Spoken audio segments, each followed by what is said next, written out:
はいどうも、ビバです。今回は皆さん大好き小型水槽に使える LED ライトの動画、20センチキューブ水槽、25センチキューブ水槽、あるいはボトルアクアリウムとかに使える小型水槽用の LED ライト3種類を比較紹介していきたいと思います。今回紹介するのは JEX リーフグロー、ジェントス育つライト、水作木漏れ日、この3つを比較していきます。ただ、育つライトと木漏れ日についてはまだ買ったばかりで長期使用できていません。なので、長期使用レビューではなくって、スペック比較、実際の水槽に設置した時の見え方比較、あとはそれぞれの製品の特徴とかをご紹介していきます。小型水槽用の LED ライト、どれにしようかなって悩んでる方は参考になれば幸いです。それでは、じっくり見ていきましょう。まずは JEX リーフグロー。見た目はとてもスタイリッシュ、明るさもとても明るいです。一番の特徴はフレキシブルアーム。自由自在に曲がるこのアームのおかげで設置の自由度が高いです。もう一つ特徴的なのがスタンド部分。スタンドのパーツが分離式になっていて、このスタンドを使えば地面に設置して使うことができて、このスタンドを外すと厚さ 5mm 程度のガラスに設置することもできます。この分離式のスタンド、アイディアだと思います。ただこれが若干デメリットにもなっていて、このスタンドの足がとても貧弱です。この足2本で支えているので、例えば水槽台ギリギリに設置した時に片足がずるっと落ちたらスタンドごと倒れちゃいます。あとこのアームもなかなか綺麗に曲げることが難しいので、ストレスを感じる方もいるかもしれません。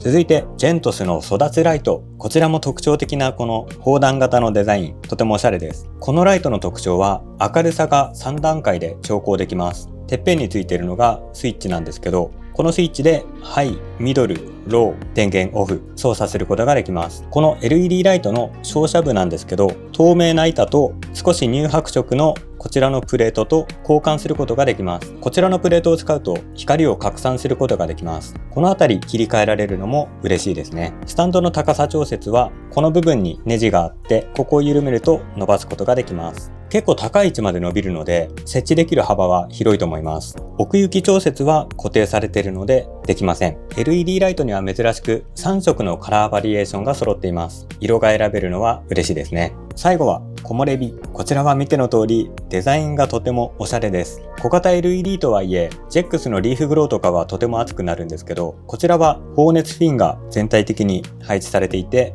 熱対策もバッチリされています。全体的に反射するシルバーのボディなので、ライトが当たると結構キラキラと輝きます。LED の照射面は乳白色の拡散プレートが入っています。これは残念ながら取り外すことはできません。こちらはポール1本で高さが変わるタイプ。強度的にはとてもしっかりしています。高さは自由に変えれますが、ライトの奥行きは固定です。こちらも長さ変えれたらよかったんですけどね。ただこの直線的なデザインはボトルアクアだけじゃなくて四角い水槽にもマッチするんじゃないかなと思います。それでは実際にボトルアクアリウムにこのライトたちを設置して照らしてみたいと思います。今回比較できるのは明るさと色の見え方です。カメラの設定は固定していて、ホワイトバランスが太陽光、ISO が800で固定しています。3種類のライトの相対的な比較になりますので参考にしてみてください。それではまず JEX のリーフグロー。綺麗ですね。JEX のリーフグローは明るさはとても定評があります。魚が綺麗に見えると言われますね。スペック的には明るさが300ルーメン、色温度が6500ケルビン、炎色性については情報はありませんでした。続いて育つライト。育つライトは3段階で調光できるので、今回は一番明るいハイモードで撮影をしています。プレートは透明板を使用しています。育つライトは明るさが2000ルクス、炎色性 RA90、色温度については情報はありませんでした。皆さんからいただいたコメントでは、明るさはそうでもないんだけど、植物はよく育つというコメントが多かったです。最後に木漏れ日。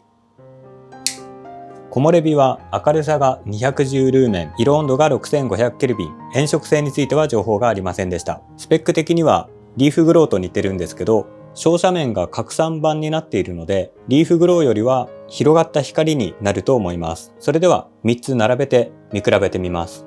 3つ並べてみるとどれも綺麗ですね。スペック的に一番明るいのは左端のリーフグローなんですが、低照まで光が届いている反面、水槽上部が白く飛んでしまっています。真ん中の育つライトは全体的に光が届いているんですけど、比べてしまうと若干暗いかなという気はします。それでも通常仕様でこの明るさは全然問題がないと思うんですよね。木漏れ日は結構明るくて、拡散板のおかげか全体的に柔らかい光が届いているような気がします。どれも綺麗なんですけど、それぞれ特徴が出ているような気がしますね。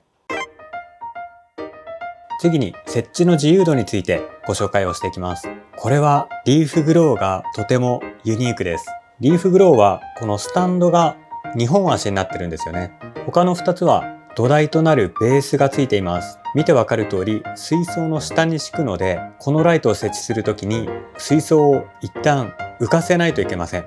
小型水槽なのでそこまで持ち上げるのは大変じゃないかもしれないんですけど、持ち上げる際のレイアウト崩れとか万が一落下しちゃうとか、そういったリスクがこちらのリーフグローはありません。実際に設置をしてみるとこんな感じでしょうか。ちょうどこの90度開いた足が水槽を避けてくれます。今ボトルアクアでやってるんですけど、これが四角い水槽でも90度に開いた足がちょうど水槽を避けてくれます。ライトを設置するときに水槽を移動させる、浮かせる必要がありません。これはリーフグローのこのスタンドならではの特徴です。そしてリーフグローのもう一個の特徴はフレキシブルアームですね。これも他の2つにはない特徴です。これの特徴はライトのヘッド部分が自由に動かせるということ。角度だったり向きだったり、あと高さもある程度変えることができます。今背の高いボトルアクアを使ってるんですけど、こういった背の低い水槽に設置したい場合、実はこのスタンドの設置パーツ、フレキシブルアームの好きなところに固定することができます。なので例えばここら辺に固定して、このアームはぐにゃっと曲げてしまって、これでスタンドに設置すると若干不格好ではあるんですけど、ライトの高さをかなり低く設置することも可能です。もちろんこんな感じで水平部分を長くしてちょっと離れた位置に置くっていうことでも対応できます。この設置方法の自由度の高さがこのリーフグローの特徴です。続いて育つライト。育つライトとこちらの木漏れ日、この2つは仕組み的にはほぼ同じです。土台に板状のベースがあって、これの上に水槽を設置します。そして高さは伸縮するアーム、奥行きについては調節はできません。先ほどのジェックスがあまりに自由度が高いので、若干デメリットばかりになってしまうかもしれないんですけど、ご了承ください。設置時には水槽を一旦どかします。こちらのベースの上に水槽を乗せる必要があるためです。ベースの上に水槽を置いて設置は完了です。育つライトと木漏れ日のいいところは、設置時の見た目の美しさだと思います。ジェックスのはフレキシブルアーム自由に動かせるんですけど、それのせいで結構ぐにゃぐにゃになっちゃったり、見た目が安定しません。育つライトとかこちらの木漏れ日、この2つは見た目がとてもスタイリッシュです。高さ調節する場合もほぼ見た目に変化がないので、例えば背の高い水槽に設置した時、もしくは背の低い水槽に設置した時、ほとんど見た目は変化しません。それと、これは大きなメリットだと思うんですけど、ライトがとても安定してます。これはやっぱりこのベースの上に水槽が乗るっていう仕組みなので、先ほどのジェックスみたいに独立スタンドではないために、揺れとか衝撃があった場合にもスタンドは倒れることはありません。LED ライト、決して安いものではないので、倒れて壊れてしまったとかいう事故は避けたいですよね。そしてこのベースを大きくサイズオーバーする四角い水槽とか設置する場合には、水槽の四隅にスペーサーを設置します。これは今木漏れ日の設置イメージ。木漏れ日のスペーサーはこういった黒いものが5枚ついています。育つライトにはこちらの白くて丸いスペーサーが4枚ついています。スペーサーとしての機能は変わりありません。このスペーサーを設置しないと土台からはみ出た部分は宙に浮いてしまうので、水槽がガタガタと揺れてしまいます。これはとても危険なので、土台から大きくサイズはみ出る水槽の場合はスペーサーを設置しましょう。最後に3種類のライトの比較表を作ってみましたので、じっくり見たい方は一時停止して見てみてください。リーフグローは設置の自由度、明るさ、照射向き、いいところが多いんですけど、一つだけ注意するところがあります。それが発熱。スイッチをつけて稼働30分後の LED ライトの厚さを調べてみたんですけど、リーフグローの厚さは結構やばいです。LED は熱に弱いので、この厚さはちょっと心配なんですが、我が家のリーフグローは2年半ぐらい使っていてまだ壊れてないので、発熱に対して耐久性は高いのかもしれません。ただやっぱりこの暑さはちょっと怖いですね。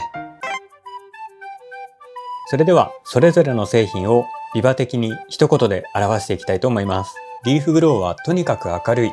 魚が綺麗に見えるけど発熱がやばい。育つライトは植物が育つらしい。調光機能がありがたい。木漏れ日は柔らかな光でそこそこ明るい。デザインかっこいい。